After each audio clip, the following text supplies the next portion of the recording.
Hello again, Strokeweb. Today I'm bringing you something like a short guide for Warhammer Chaosbane for new players that have just finished the campaign and are starting the endgame. Regardless whether you're 50 or not, I will give you some tips in this video regarding what to do next once you've completed the game's campaign. There are two major activities, invasions and relic hunts, that you could do. I would suggest starting with invasions and starting at the maximum available rank, which at the beginning would be rank 10 until you complete it at 100% to unlock rank 11 through 19. So you start with rank 10, you complete the nodes until you reach a point where you can unlock an invasion ring. And once you reach a point where you can unlock an invasion ring, you would need to do something which I'm gonna talk about later. How to collect the rings to make sure you're not robbing yourself of rewards. As you can see, as I'm scrolling through the nodes, different nodes have different corruption of chaos and different chaos rank. So on top of the invasion rank, which adds extra HP, armor and damage to the enemies, there's the chaos ranks. Invasions don't get affected by chaos ranks. You select from the escape and difficulty menu, but they have preset chaos difficulties, and each rank has the exact same currently layout of nodes with the exact same difficulties on each node. Through the different ranks. So if a node has rank, not rank, but Chaos 1 on rank 1, it's gonna have the same Chaos 1 on rank 10, but on rank 10 it's gonna be a bit more difficult due to the ranks. I would suggest going this way first, on the left, getting that corruption resistance, then going this way, getting this corruption resistance, and maybe getting those nodes here on the sides. As you can see, they're good. If you're going that way, might as well grab it. Then next do this chain reaction, and the other chain reactions would be a good thing to unlock. But if you're having difficulties, get this chaos corruption resistance and the other chaos corruption resistance in the middle, and maybe the nodes around them. And next you can either start pushing down or go on the side to unlock the passive potion skills. This is pretty useful for a new player to do that, because that's some extra passives for potions and for chain reactions that are very useful for some builds. Then there's the rings. Again, as I said, once you reach this point, which is the node right before the ring, you don't collect the ring on rank 10. You go back to rank 1 and then you click on the big round node where it says reward etc xyz ring. So you're gonna do this, you're gonna change rank, you're gonna go to rank 1. You're gonna confirm, and then you're gonna collect the ring on rank 1. Then you're gonna do the exact same thing, changing to rank 2 and collecting the ring to rank 2. If you do it that way, you're gonna collect 10 rings.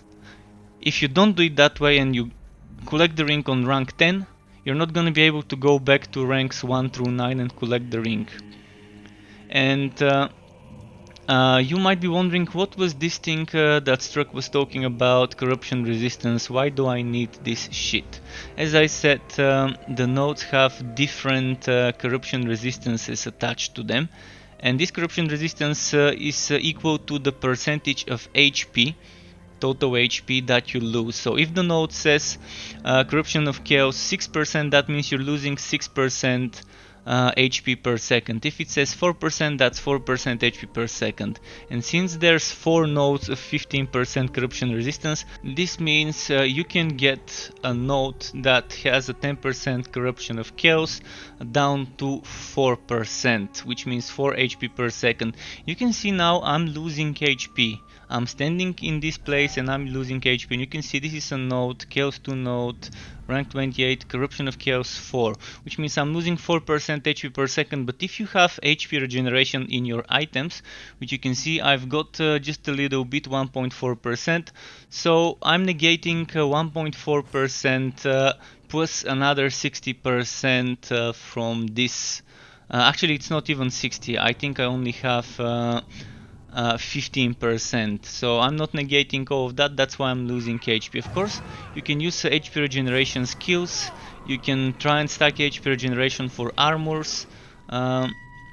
So that would really help you to kind of not worry about this. Different classes have different skills with HP regeneration. Everyone can get some HP regeneration from items, up to 0.7 per piece of equipment. And as I said, that resistance, that 60% resistance, eventually for the harder nodes you might want that. For a new player it's greatly gonna help you. So what does the invasion map consist of? It's basically a map with preset modifiers. Right now we don't have an option where we can reroll or get different modifiers. If a specific node has modifiers X, Y and Z on rank 1, it's gonna have them on rank 10, on rank 20, 30, etc. Regardless of the rank, every single node has preset modifiers. So some of those modifiers might be very annoying to certain builds, like permanently reducing the armor, which is bullshit modifier and shouldn't even be in the game. And regardless of that, you're still gonna be getting more and more wood quality based on how high the rank is. That's why invasions are a great source of gear, but not that great of a source of experience for players that are a bit of a high legendary level. And if you're doing Chaos 9 or 10 relic hunts, you're gonna get more XP. But if you have rank 25, 28, 30, etc. Invasions on Chaos 3, 4, 5, you're gonna be getting very good wood quality and good items. Another more annoying modifier for cooldown based builds would be a modifier that would increase the cooldowns. So as you can see, this was a kind of relatively easy, and first of all I'm geared up, second of all this was an easy node like Chaos 2. So for new player that might be a little bit of challenge. But just start with the very easy nodes, move your way up to like, it starts from normal and then it keeps building up and up and up. And by the time you reach the Chaos 1 nodes, you're probably gonna be level 50 if you're not already. And if you don't want to be doing invasions, the next step would be to do relic hunts. And now we're gonna talk about those. Relic hunts on Chaos 1 and up. At first you're not gonna have a red set. So you wanna select the Chaos 1, 2, 3, etc. Whichever you can handle within, let's say, no more than 5 minutes per map completed. You can see the experience is substantially high. So Chaos 10 is not really worth it for farming items. And the amount of time it might take certain builds to kill bosses on Chaos 10 may not be worth it. But if you wanna farm XP, I'm gonna say later some hints about how to farm XP on Chaos 10. Basically, I might as well say it now, you might wanna just select the map. You don't even have to select it on Grand Relic map if you're not going there for the wood.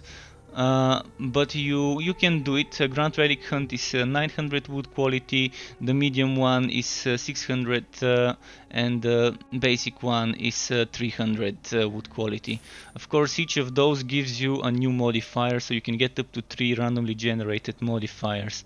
So if you go to Chaos 10, you're getting around from 1400 XP percent to 2400 XP percent compared to rank to Chaos 9. That's why Chaos 10 is amazing for farming XP. It's amazing, and again I'm gonna say a bit more about that, but let's talk about what the Relic Hunt is. The Relic Hunt is kind of like just a basic rifting, if you're familiar with the Diablo term of rifting. So you're getting put into a random map of randomly selected act or chapter. So right now the game has 6 chapters, 6 acts. One of them is a paid DLC, the Tom King's one. The others you get for free when buying any version of the game. And what you do in this map is you have to kill a certain amount of enemies and you have to kill a boss. Once both of those things have been completed, you can find a relic chest which benefits from the 300, 600 or 900 extra wood quality that is dependent on the relic hunt that you've selected, whether it's a grand relic hunt or a lesser relic hunt. So that wood quality is lost once you wood the chest.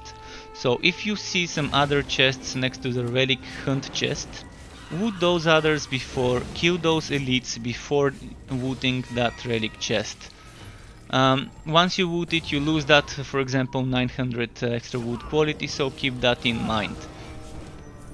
There's another type of end game which is called Expedition, which I strongly not recommend doing, because it's kind of like a stripped down version of the relic hunt.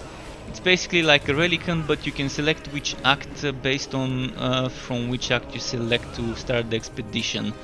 And it doesn't have a relic chest at the end, but it also doesn't cost money to do it. So if you need gold, if you've ended up somehow wasting all your gold, you might do that, or do an expedition, which is not expedition but invasion, which is the better option. So, as I said, kill some enemies, kill a boss with a relic chest. You don't have to kill the enemies to get the boss to spawn, the boss is already spawned, so if you end up encountering the boss before killing all the enemies that need to be killed, then you can do that and finish off the enemies afterwards. So, I think that's pretty much it about the relic hunt. And about also the expeditions. I'm not gonna say more about them. I think it's pretty clear it's a stripped down version of the relic hunt without the extra modifiers and without the extra wood quality, and without the relic chest that benefits from that extra wood quality. Now let's say a little bit about legendary ranks and grinding those. This is kind of equivalent to the Paragon levels in Diablo 3, if you want something that's familiar to that, something to relate it to. Basically there's, you can see 6 different passive proccing skills, buffs, debuffs, etc. Some of them are buffs for you, others are debuffs to enemies, and you can see there's different things that trigger them. Each of those can get 100 points into chance and 100 points into power. I would suggest going for something more defensive that gives you damage reduction, and if you're using a cooldown based build, legendary reinforcement is nice. Legendary crushing and endurance are also nice if you're having trouble surviving on the higher difficulties. So there's a soft cap of 200 for each of those, which means 100 power and 100 chance times 6, which is 1200 total ranks altogether. Now the next type of content, which is completely optional, I personally don't really like doing it, but you might want to, you have a chance to rush all of the chapter bosses. Chapter 1, 2, 3, 4, 5 and 6 from the story. You get placed into the boss room from the story, the exact same location, and do the exact same fight on the selected difficulty. Whether you select Chaos 1 or 5 or 10, it's up to you beforehand. So you kill it, you loot it, and that's kind of it. Then Tower of Chaos is an upcoming new mode. As you can see, that's some screenshots that the developers themselves released. So some of the things might be on French because it's a French developer company. Some of the things are on English, but that's some screenshots that have been released on the official Twitter page. So what this would be is a basic survival game mode. You're kind of climbing the Tower of Chaos, you're killing enemies, wiping the floors, and then after each floor, which would have certain enemies you have to kill with some certain timer going on there. I'm not sure whether the timer counts down or up. But the harder the floor, the higher the floor, the harder their enemies are. You can see from this screenshot they get extra damage and extra HP, and the wood quality increases. And then at the end of the floor you are getting asked, do you want to collect the chest or do you want to keep going for better rewards within the next stages. Similar to the Crucible in Grimdown, maybe more simplified and kind of different, but yet still similar. That's a pretty nice system, and I think every ARPG needs some sort of a survival mode with a limit to do. Now, once you've started farming, regardless of what type of endgame content you've decided to go for, you need to focus on, and not focus, but try and collect one set, whatever set you collect, equip it, equip all 5 items of this set, get the heroic version of the skill, which costs 0 points and allows you to have some more freedom and experimentation with the passives and actives you're using. Regardless of what set it is, it's probably gonna be better, well not probably, but surely gonna be better than using mixed set items and not having that bonus. Then pick some heroic weapons, regardless whether it's red or green, it doesn't matter, you can mix and match red and green, as long as it's from the same set with the same name, it's gonna be fine. Once you have this, you would ideally want to increase the difficulty to something like Chaos 5, 6, maybe even 7, depending on what items you have as weapons and which items of the set you've got. But Chaos 5 should be doable by every person if you have a full red set. But you need to start blessing your items. And if you wanna find out about the blessings, I do have a guide which you should be able to find on my YouTube channel, and there should be a link in the description if you wanna go and find out more about those. But you wanna bless every single piece of equipment, preferably with something with damage and HP, and that would allow you to really push Chaos 5 and higher, even without having a single green item. Then if you wanna farm blessings, there's a great way to do those with certain invasion nodes. Something like this one, Corn Horde, or there's some Nurgle Swarm. There's some that are Chaos 3, and then there's some at the beginning that are a bit easier, and you definitely would want to be using some semi-auto damage AoE over a build. So Bragi has Grimnir set, the Mage has the Whitening set for Belcoradris with the Flaming Herald's Scepter. Elessa has a poison set, or maybe even summons, depending what you prefer, maybe even a mixture of those. Something that can do a lot of damage to enemies around you without you even hitting them. And your goal here is to equip the skills, the Collector's Guild skill for blessings, and you unlock those skills by donating items you don't need to the Collector's Guild in the town. And every 2 levels you're gonna unlock a skill until you've unlocked them all. Then you're just gonna, at level 20, you're just gonna keep getting rewards without unlocking skills. So your idea here is to collect those Bloodlust orbs, and as soon as you feel one orb of those on the side at the bottom, you immediately use it. And then you have 2 options. One option would be don't pick up any other orbs, save them for once this one is over, and then pick them up later. The other option, which I generally prefer, is while you're shooting your Bloodlust skills and there's orbs dropping around you, pick up those orbs, it's gonna prolong the duration and you're gonna keep shooting, and sometimes you might end up keeping that going all the time. If you don't want to do that in invasion nodes, that's fine, you can just do it in something that you're gonna be able to complete easy and quick on relic hunts, for example. It's not gonna be that bad, but the invasion nodes are nice because you have those circular arenas where you're basically standing in one place.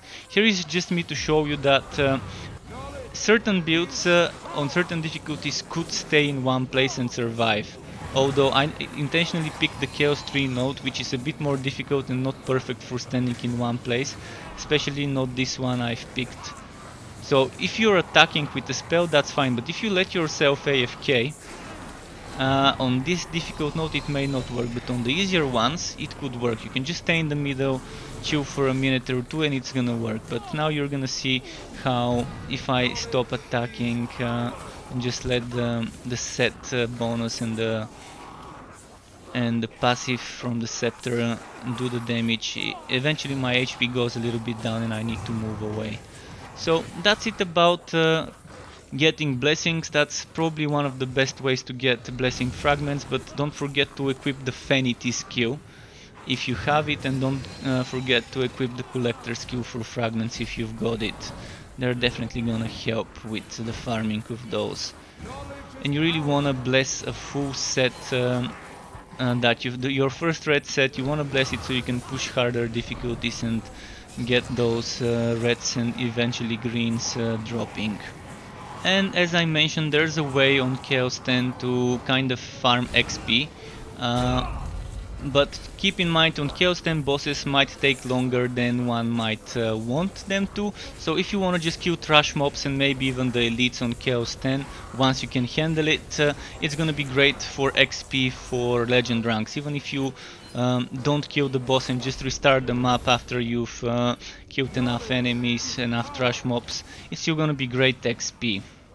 So if you need help, hints, tips how to play this build or any of my other builds or any build in general on any character, feel free to hop over to my Twitch or YouTube channel. You can live chat with me, you can leave me a comment and I can reply to that comment when I'm available.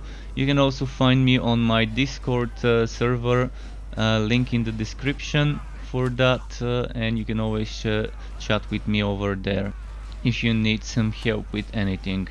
If you enjoyed this video, you could subscribe to my channel to get notified for more content updates for games like Chaosbane, Torchlight 3, Wolves and Words of Mayhem, or other similar isometric footers, or as well sometimes for Borderlands 3 content.